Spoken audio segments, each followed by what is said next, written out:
Oh,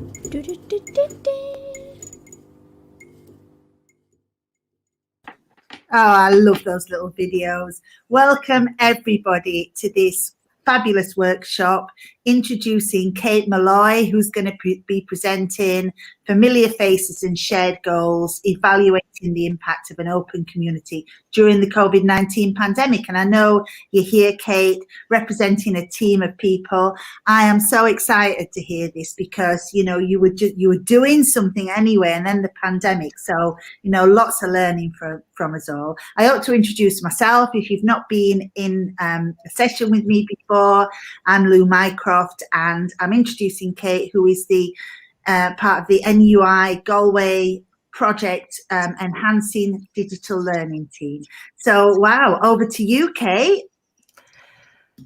Thanks very much, Lou. And I'm really happy to be here today, folks, representing the team. So as Lou said, we're going to talk about some work that was happening pre-COVID and how it adapted to the crisis we were in, but also helped us to build an open community. So like Lou said, I am a member of the Enhancing Digital Teaching and Learning project team.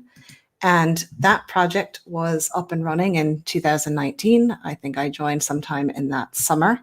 And it's funded through the HEA Innovation and Transformation Program. So you can just see from the logos here that there are 7 institutions across the IUA. And what the project, just to give it a bit of context, set out to do was enhance the digital attributes and educational experiences of Irish students in university. But in order to do that, what the project had to do was aim to mainstream digital teaching and learning and those activities that happen in Irish universities by addressing the professional development of all those who teach or support teaching and learning. And we're particular about that language. It's language that our National Forum for the Enhancement of Teaching and Learning use. So for all those that do teach or that support teaching, like learning technologists, librarians, educational developers, you know, etc. So the project was already up and running pre-COVID. And it was a very different project at the time. So there were 4 essential pillars that we stuck to in the early days of the project, that we knew coming into it that there were a variety of team members from across the institutions that had been working in roles similar to myself. I'm a learning technologist. We knew that we weren't starting from zero, that, you know, there were great things happening in the universities, but we were hoping to mainstream more of these activities.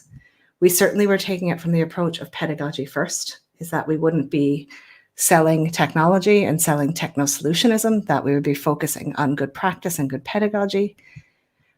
What many of the team were doing and doing quite well was working with specific disciplines, schools, colleges, program teams, and working with small groups. So just even in my own context, I was working with a very small group of staff prior to the pivot that got a lot larger after the pivot.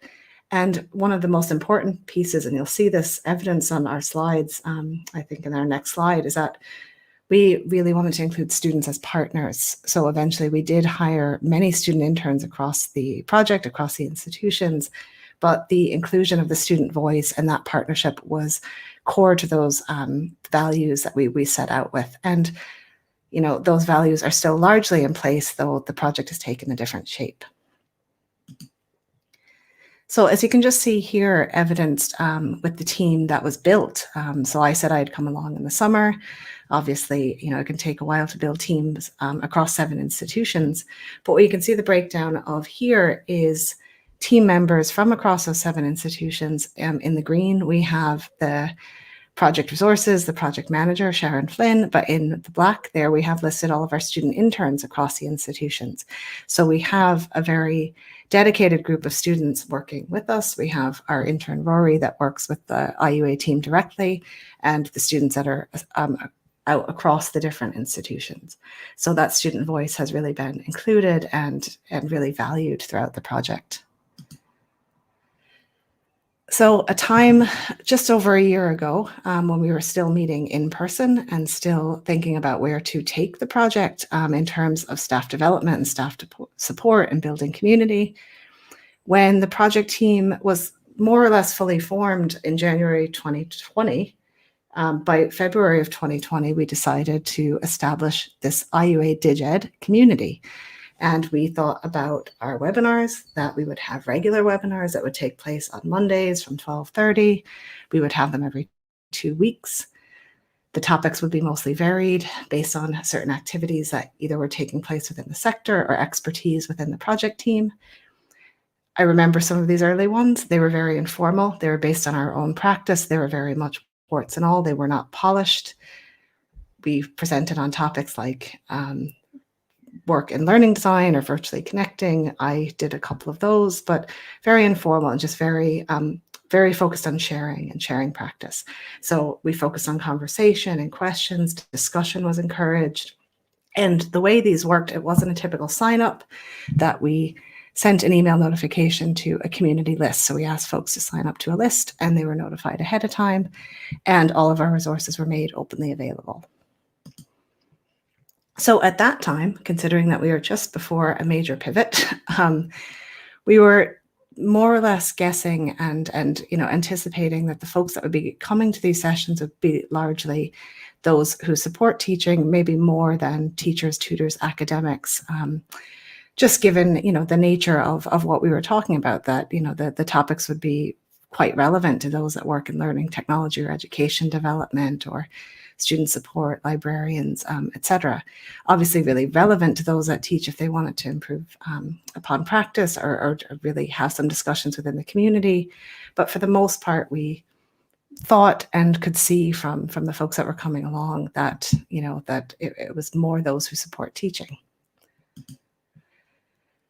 So then the storm brewed, and on March 12th, I remember listening to the announcement myself. Our Taoiseach, Leo Varadkar, announced that schools and colleges were to shut, and we didn't have much time to anticipate that change, and it came as quite a shock to a project that was already focused on enhancing digital teaching and learning, now that all teaching and learning was essentially going to be digital. But we had expertise in the team, and we had the strength in numbers to do something about that. So it was really important to the project team to regroup and refocus. So one aspect of that, and I suppose it came before even the open COVID pledge from ALT was launched, was that we did decide firmly that the resources would be made openly available. So anything that we did create would be on edtl.blog, on the project website. And, I suppose as the course of a year has gone on, we've really amassed quite a lot of resources. But Sharon Flynn, our project manager, on behalf of us, did sign the Open COVID Pledge with the blessings of our steering committee with the project to make all of those materials that generated from the community webinars and other such work open. So it was very important to the core goals of the team. So our topics changed slightly. If you keep in mind that we only had about a month or so in between that we had really been planning these webinars for a very different space. We wanted to respond to the crisis. We wanted to support folks. So what we had a campaign around HE in isolation, where folks really just went out there with their phones or out in their gardens or out at their desks and showed us their workspace and how they were coping and all of the stuff that we all went through. We had some very frank discussions on assessment and maybe stepped back a little bit from technology and talked about practice and approaches. We had some honest discussions with staff and students about assessment online in that crisis period. I'm sure many of you remember, how we had to adapt in the sheer amount of work that went into changing that tide and really, really responding to moving things online. So we responded in those kind of early days of, I suppose, spring and summer, after everything shut down, to really focus on the crisis as it was, and to really support anyone that was coming to these sessions to feel heard and listened to and become part of that community. So just to give it a bit of context in terms of numbers, so by last May, the general projection for the year, what the hope of the project manager was, is that we would have roughly 130 members signed up for the community in 2020 in whole. And what we ended up with by mid-May last year is we had 136 members signed up to that community. And the breakdown, as you could see there, was largely split between education development and learning technologists, but with a decent representation, 51 there, of those that identified as teachers. And that was, maybe roughly kind of what was expected. We never thought it would vary too much, that we thought it would mostly be around those that support teaching, but really importantly that we were starting to see some interest from those that identify as teachers. So the numbers grew just ever so slightly throughout those months in 2020. So where I had said that in May we had 136 members, as you can see through June, July, and into September, we grew to 560 members as of September 2020. And as of right now, I believe when we checked it, we're roughly around 720 members of the IUA DigEd community that are actively receiving these resources, these emails, and the invitations to these lovely conversations that we have. So how the demographics change. So I've been focusing a lot on those who support teaching versus those that do teach. You can see where the numbers shifted slightly with that September bump that we had at that stage 340 folks that identified as teachers, and essentially the numbers were really heartening to the project team to see those that identify as teaching or academic roles that really interested in coming along to this community, that it wasn't just the people we expected to come or the people that would be interested in these topics, that we were really reaching out. And by diversifying that demographic and even including folks from abroad and folks, from outside the IUA sector, that just anyone that was interested, we were really enriching that conversation and broadening those horizons, for the conversations, and really making some truly meaningful resources and content from those conversations. So another piece of work we did is just to frame how we aligned the webinars going forward, that we were very careful, throughout all of this, that there weren't just webinars for webinar's sake, that there, are resources for resources' sake, that there was intent. So the team worked really closely together and really intently, or I could even say intensely, to create what we call the EDTL approach. And these infographics are actually available and remixable. This is the general EDTL approach. There's EDTL approaches to programs and assessment and a variety of other topics. But we decided on these pillars around content and activities, engagement, assessment, reflecting, and we created a load of different resources under these pillars that we reused and remixed content that we'd been using, open lessons, open guides, anything that we could do to simplify things for our staff that were thinking throughout the summer about what to do next, about how to remix and revise and redesign modules and, teaching for a very uncertain September. And what's important about this, aside from the fact that the resources are there and to point them out to you, is the webinars then going forward, once we launched the EDTL approach, were clearly aligned then to those pillars. You can see in the screenshot here that we have the webinar on assessment and feedback, communication and engagement, content and activities. So the project team was able to not only create those resources that were available to staff, but then hold live sessions based on those resources and those approaches, and clearly align things. And what this also helped to do, I suppose, in terms of creating open resources, is that the more recordings that are available and the more stuff that's literally available on the website, that we were able to tag things and make things searchable and have a much more coherent structure of resources that are largely available, obviously asynchronously after the live sessions. So the most important part really of this session is really just to talk to you about the feedback and what this meant to staff that were seeking this help and seeking a new community and a new network. So this is some informal feedback that we'd received just even via email, that folks found the sessions really valuable, that they can follow them in their own time, that they really praise the work of the group. And despite having calendar clashes or not being able to get to the sessions, they liked really having access to the recordings and resources in their own time.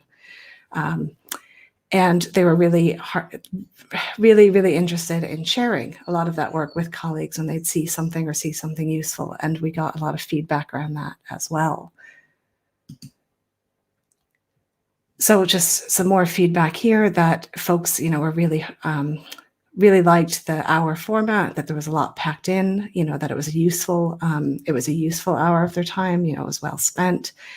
And I particularly liked that comment around that it felt like an informal online course and, how you teach online, that there was no pressure, it was light touch, but really when these sessions are being held regularly with familiar faces and familiar names coming into the sessions, obviously, you do start to build that sense of community, and it does start to feel a little bit like a course if you attended, on, let's say, all of the webinars around the EDTL approach. You're getting something quite coherent and cohesive out of that.